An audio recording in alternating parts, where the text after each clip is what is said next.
Canada Post workers are now on strike after failing to reach an agreement with their employer. The Canadian Union of Postal Workers says approximately 55,000 workers are now striking, claiming little progress has been made in the bargaining process. The union issued a 72-hour strike notice earlier this week, saying it's been asking for fair wages and safer working conditions over nearly a year of bargaining. Canada Post says mail and parcels will not be delivered for the duration of this strike, and some post offices will be closed. And CP24's Beatrice Vaisman is outside of Canada Post's largest sorting facility in the country. That's along Tapscott Road in Scarborough. Good morning, Beatrice. Good morning, Courtney. Some of these workers have been out on the picket line since just after midnight when they became in legal strike position. They're out here in the dozens at this specific facility. And you're right, it is Canada's largest. At full capacity, it would be processing 1 million packages per day. Let's talk to Derek Richmond. He's the Scarborough Local Grievance Officer for Cup W. Let's start with, I guess, the mood here on the picket line. Derek, how are the workers feeling this morning now that they're on strike? The mood here is positive, very positive. We're out here to get better from Canada Post and our collective agreement. We feel that Canada Post hasn't negotiated fairly with us, and we're here to send a message to Canada Post that they get back to the negotiating table and start negotiating a fair collective agreement for all the workers. What's been the sticking points here, Derek? What has not been fair, as you say, in terms of negotiations with the employer? Well, we feel that in 2022, we signed a collective agreement for labor peace after COVID, and we signed a collective agreement, and we held our position at the status quo of the collective agreement. And now we're asking in 2023 and 2024, we're asking for those wages to be brought back to us to meet inflation, because we're falling behind in inflation on our wages. And we're asking for a fair deal that meets inflation for our workers.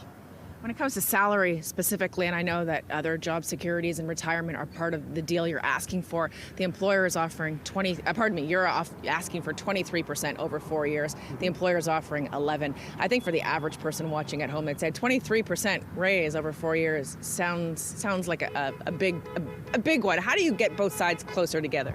You got to remember, like I said, in 2022, we didn't get a fair raise in 2022, and it's going back until 2016 before we even negotiated a settlement.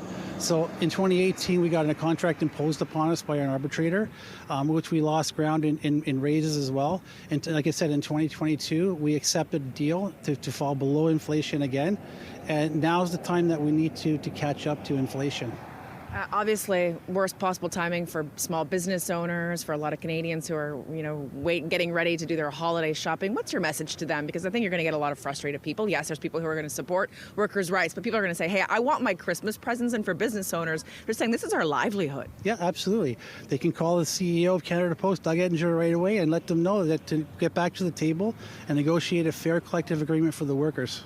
We're out of time. I just want to ask you, Derek, quickly, do you think the federal government will legislate back to work? We hope not. The Canada Post has used the leverage of the federal government for years and years and years in legislating us back to work. And it seems that Canada Post throws the fishing rod out and the Liberal government catches it and they reel them in. And we're not going to, I guess, we're not supporting any back to work legislation. Derek Richmond, thank you for your time. Thank you. So Cup W workers plan to be out on the picket lines as long as it takes Courtney and Jen to get this deal with their employer, Canada Post. Of course, we've reached out to Canada Post to ask for an interview as well. Back to you guys. Okay, CP24's Courtney Hales reporting live from Scarborough. Beatrice Vaisman reporting live from Scarborough. This is the second time I've done this. Clearly, I am on autopilot. Beatrice, I apologize. We're working on it, Beatrice.